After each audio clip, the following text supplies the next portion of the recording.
अस्सलाम वालेकुम। आज का सवाल कमर भाई से हम पूछते हैं। कमर भाई, आप मुझे बताएं कि आजकल जो लोग जॉब कर रहे हैं और वो लोग अपना स्टार्टअप लेना चाह रहे हैं, रिस्क लेना चाह रहे हैं, तो आप उनको क्या सजेस्ट करते हैं? अच्छा, फ़र्स्ट ऑफ़ ऑल जितने भी बंदे जॉब कर रहे हैं उनके माइंड में कि आप वो जॉब छोड़ के स्टार्टअप लें। उनको एक इम्पॉर्टेंट चीज़ बताऊं कि जब भी आपने इस फेज़ में आना है, स्टार्टअप वाले फेज़ में, मतलब आपने रिस्क लेना है, आपने कैलकुलेटेड रिस्क लेना है। आपने ये नहीं करना कि डू और डाई वाली सिचुएशन नहीं करनी। हाँ, अगर आपकी फैमिली में कोई आपका ब्रदर या कोई बंदा अर्निंग कर रहा है और आपके फैमिली का किचन मनी सही चल रही है, मतलब फीडिंग सही हो रही है फैमिली की, फिर आप ओपनली रिस्क ले सकते हैं। अगर फॉर एग्जांपल आप अकेले बंदे हैं और जॉब छोड़ के आप फ़ौरन स्टार्टअप वाले फेज़ में आते हैं तो पीछे हैंड टू माउथ पूरी फैमिली हो जाती है, वो सारी फैमिली आप पे डिपेंड कर रही है।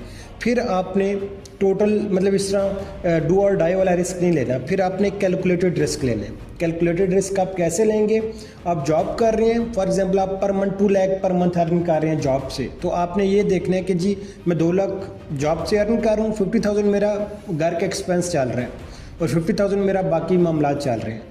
पीछे बचता है 1 लाख सेविंग, तो 1 लाख में से 50,000 आपने सेव करना है और 50,000 ही आपने क्या करना है कि उसको अपने मार्केटिंग पे इन्वेस्ट करना है।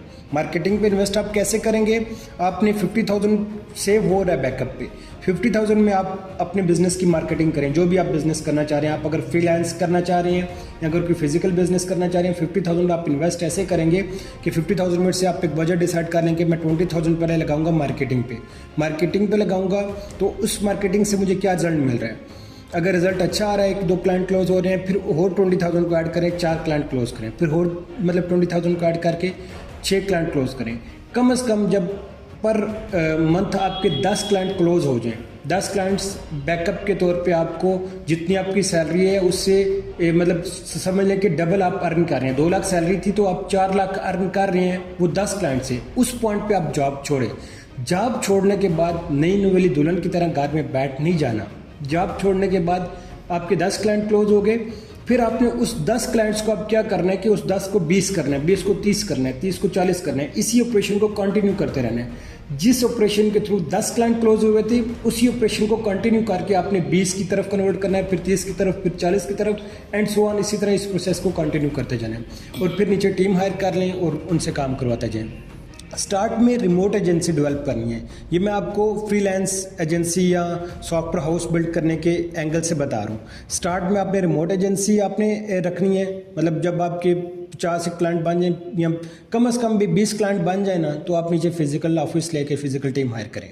तो इस प्रोसेस को मैनेज करना है। अगर आप जॉब कर रहे हैं, आप अकेले कमाने वाले हैं, तो आपने कैलकुलेटेड रिस्क लेना है। कैलकुलेटेड रिस्क कैसे लेना है ये मैंने एग्जांपल के थ्रू आपको बताया। अगर आपकी family backend financial situation strong है, फाइनेंशियल स्टेबिलिटी स्ट्रांग है, फिर आप डू और डाई वाला रिस्क लें।